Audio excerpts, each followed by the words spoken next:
राजधानी से आज की सबसे बड़ी राजनीतिक खबर। सपा सांसद अखिलेश यादव ने एसआईआर को लेकर चुनाव आयोग और बीजेपी पर तीखा हमला बोला। अखिलेश यादव ने कहा कि उन्हें लगता है कि election commission Bharatiya Janata party का ड्रीम पूरा करना चाहता है, जिससे विपक्ष का वोट काटा जा सके। उन्होंने साफ कहा, ये एसआईआर वोट बढ़ाने के लिए नहीं बल्कि वोट काटने के लिए है।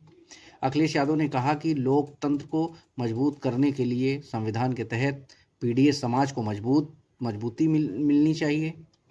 बाबा साहब ने हमें एक वोट का अधिकार दिया, लेकिन जब से बीजेपी यूपी में आई है उसके अंदर बेचैनी साफ दिखाई देती है।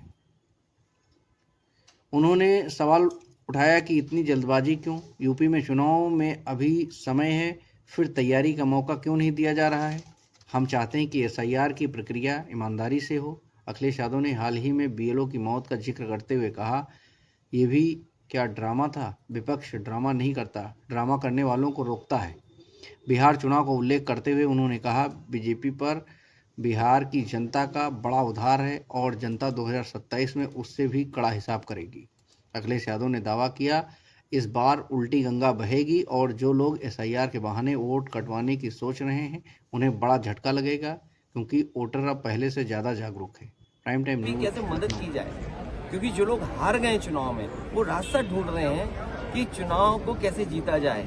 इनके पास रिसोर्सेज हैं और रिसोर्सेज इतनी हैं कि इन्होंने बड़ी बड़ी आईटी कंपनी हायर की हुई है। इनकी बड़ी आईटी कंपनी इनको मदद कर रहे हैं इनके वोट बनवाने में, इनके वोट किसके काटने, किस बूथ पे काटने। मैं आपसे फिर कहता हूँ, बिहार की बात भूल जाइए, बिहार अलग चुनाव था। यूपी में जो दिखाई दे रहा है या वेस्ट बंगाल में जो दिखाई दे रहा है वो यही दिखाई दे रहा है कि बीजेपी की रणनीति है कि जिन बूथों पर विपक्ष जीता है उन बूथों पर सबसे ज्यादा वोट काटा। अखिलेश जी, जो ऐसे में तो आप लोगों को खुद अपनी नागरिकता साबित करनी पड़ेगी।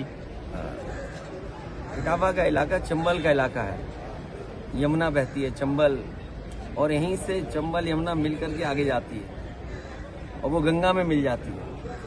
इस बार उल्टी गंगा बहने जा रही है। जो लोग ये सोचते हैं कि एसआईआर के बहाने वोट कटवा लेंगे, वोट बनवाने में इनको परेशान कर देंगे, वोटर बहुत जागरूक है।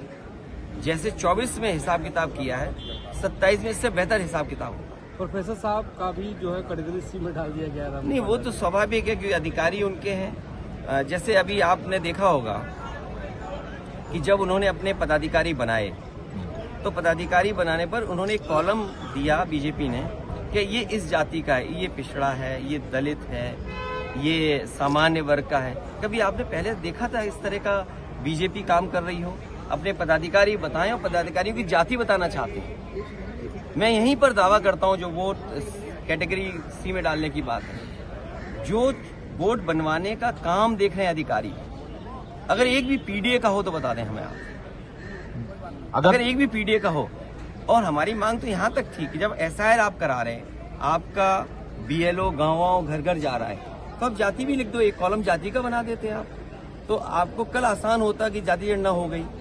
एक आपके पास प्राइमरी सर्वे होता है जिसमें जातियों के भी आंकड़े आते हैं। अखिलेश जी, पिछले लोकतंत्र मजबूत हो, लोकतंत्र मजबूत हो, संविधान के तहत और पीडीएस समाज को मजबूती मिले।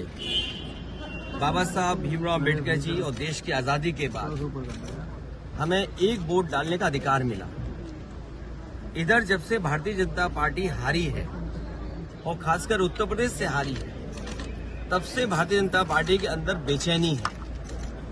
ये लोकतंत्र बचाने के ये जो आह्वान हो रहा है उनका, तब लोकतंत्र मजबूत होगा जब हमारा वोट डालने का अधिकार निष्पक्ष और हमारे वोट डालने के अधिकार को न छीना जाए। एसआईआर को लेकर के चिंता जो थी वो आज सच्चाई में बदलती हुई दिखाई दे रही है। अगर वोट कट जाएगा एक मतदाता का, तो उसका ड्रीम कैसे पूरा होगा? एक मतदाता का ड्रीम ये है कि उसका वोट पड़ेगा, उसके अधिकार के तहत जब वो अपना अधिकार वोट डालने का पूरा करेगा तो वह अपने सपनों को पूरा करता है। अगर किसी से नाराज है तो खिलाफ डालता है, अगर पक्ष में तो उसके पक्ष में डालता है। इधर जो तरीका अपनाया भारतीय जनता पार्टी ने क्योंकि संसाधन का मुकाबला भारतीय जनता पार्टी का कोई नहीं कर सकता। जो जानकारी मुझे मिली है, हासिल हुई है, वो जानकारी ये है कि इन्होंने आईटी की कंपनियां बड़ी बड़ी हायर की हैं, उनके माध्यम से इनके उन बूथों पर विशेष निगरानी, विशेष